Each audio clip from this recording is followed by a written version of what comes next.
Hello, this week we're going to be rigging the dog that we've been making over the last few weeks.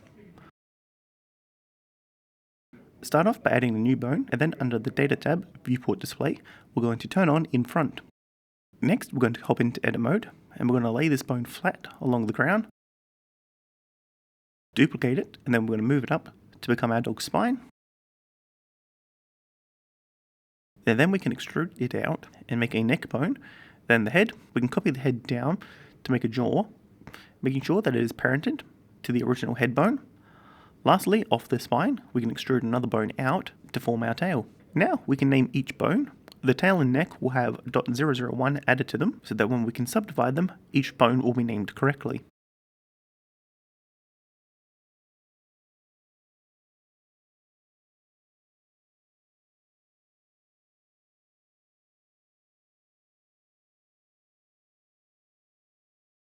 Then we can subdivide these bones.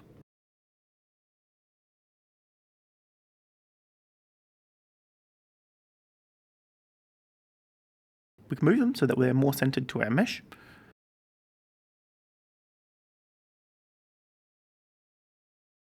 Make sure that our spine .001 is parented to our root bone.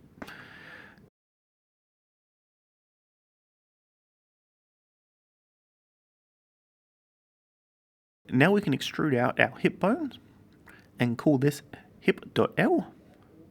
I've just noticed while writing this out that our parent for this bone is the root bone when it should be the spine.001. Next we can extrude out 4 bones off the hip and placing them in the spots that our dog's leg should bend. The topology should help guide us in this placement.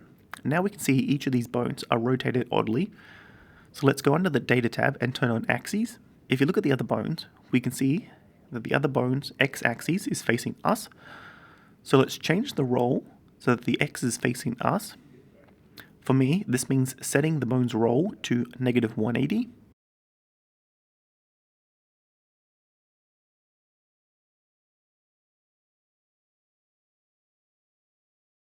Now we can name each bone. From the bottom, we will name them back toe, back foot, back lower leg, and back upper leg, making sure to add .l to the end of each, as we're going to use the symmetrize function later on, and the .l is needed for this to work.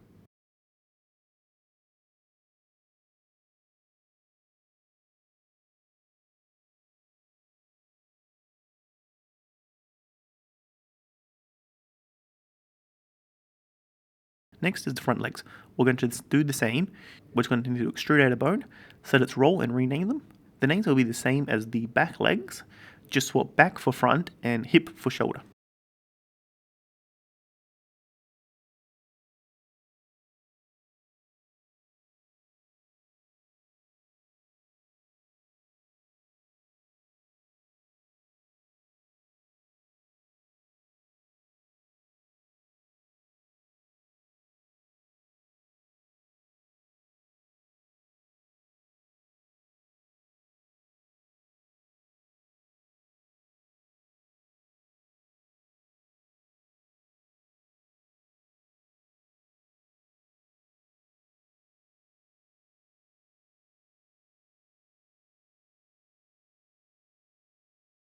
When that's all done, we can extrude out a bone from the bottom of the upper leg and the bottom of the lower leg.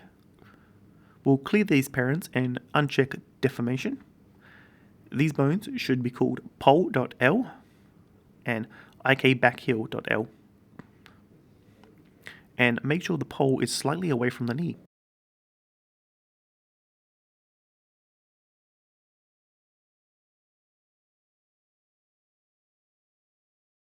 Now we can make the same bones for the front leg, renaming them and turning off deformation and clearing their parents.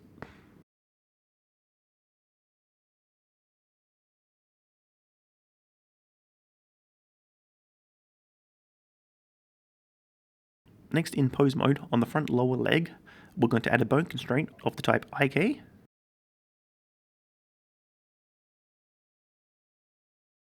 And the target will be our armature, and the bone will be our IK front heel. And the chain will be set to 2. Next is the pole target. Start by setting this to armature, and then the bone to the front pole. If the leg twists like this, you'll need to change the pole angle. For me, it needs to be set to -90. To finish off the front leg, we're going to hop back into edit mode, select the front foot and then the heel IK, and parent them with Control P. And to stop the front foot from flying away, let's add a constraint copy location, setting it to copy the lower leg's location. You'll need to adjust the head tail setting for this one as well, so it's at the right end.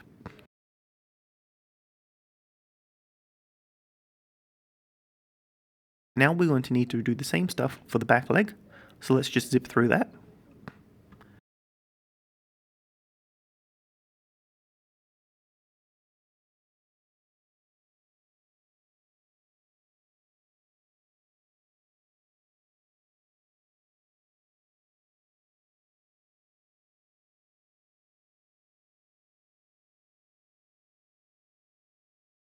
Then we can set up this tail. Start with the second to last bone, adding a bone constraint of the type damp track, targeting the armature, and the bone will be the next bone in the chain. Set the influence down to something like 0.5. The lower this is, the more the bones will lag behind each other as the tail wags. We're going to do this for the first 2 bones in this chain. The last one won't need it.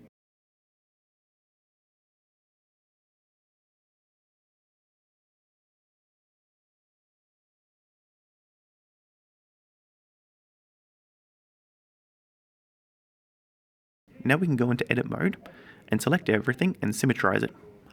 Only the bones with .L will be affected, so you won't have 2 spines. Now in object mode, we can select our mesh, then our rig, and with Control P, we can parent them with automatic weights, and we're done. So thank you for watching, and don't forget to like and subscribe, and I'll see you next time.